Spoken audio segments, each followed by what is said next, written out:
اللهم ربنا ظلمنا أنفسنا وإن لم تغفر لنا وترحمنا لنكونن من الخاسرين.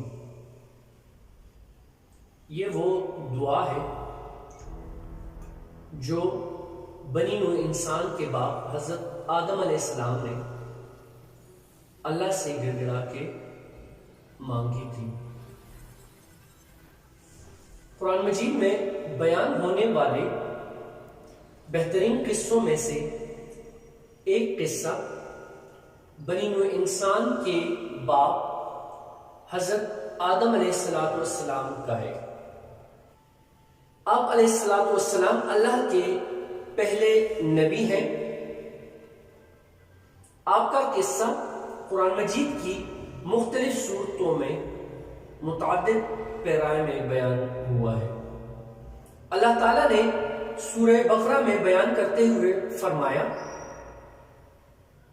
اور وہ وقت یاد کرنے کے قابل ہے جب تمہارے پروردگار نے فرشتوں سے فرمایا کہ میں زمین میں اپنا نائب بنانے والا ہوں.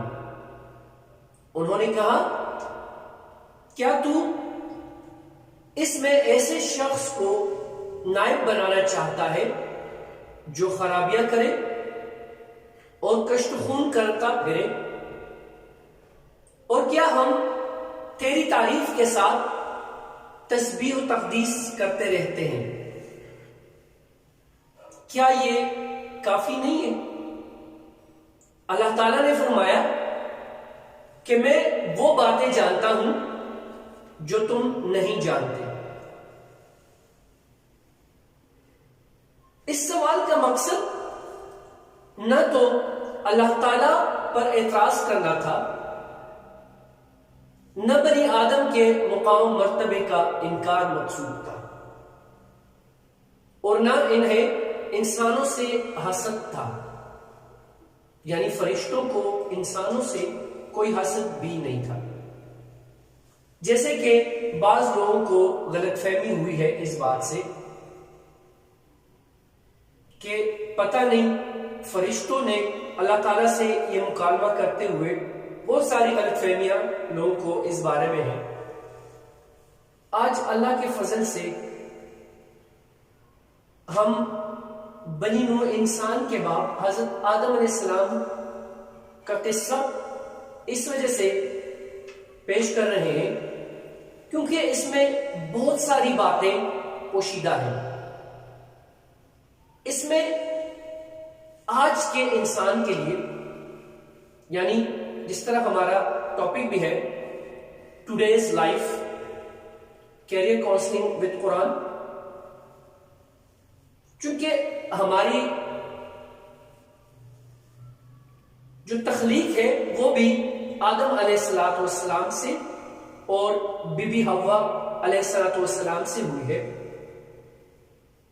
تو اسی کو ہم لے کے آئیں گے. دنیا کی تخلیق، انسان کی تخلیق، ورنہ تو عبادت کے لیے فرشتے بھی کافی ہیں اللہ کے حضور سرب سجود ہونے کے لیے. لیکن اس میں اللہ تعالیٰ کا کیا راز تھا یا ہے،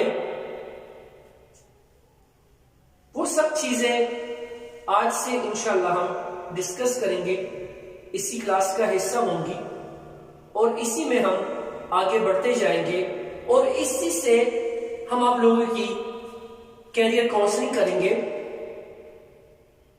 کیونکہ آج ہر بندے کو، پہلے مجھے اور بعد میں آپ لوگوں کو، قرآن سے کیریئر کاؤنسلنگ کی ضرورت ہے. ابن آدم کو اور بنت حوا کو آج کیریئر کاؤنسلنگ وتھ قرآن اس کی بہت زیادہ ضرورت ہے. اللہ تعالیٰ نے آدم علیہ السلام کو اپنے مبارک ہاتھوں سے پیدا فرمایا تاکہ ابلیس آپ علیہ السلام سے بڑائی کا دعویٰ نہ کرے. چنانچہ اس نے آپ کو انسانی صورت میں پیدا فرمایا. آپ جمعے کے دن جس کی مقدار 40 سال تک تھی، یعنی مٹی کے بنے ہوئے ایک جسم کی صورت میں آپ پڑے رہے۔ فرشتے جب پاس سے گزرتے تھے تو اس جسم کو دیکھ کر ڈر جاتے تھے۔ ابلیس،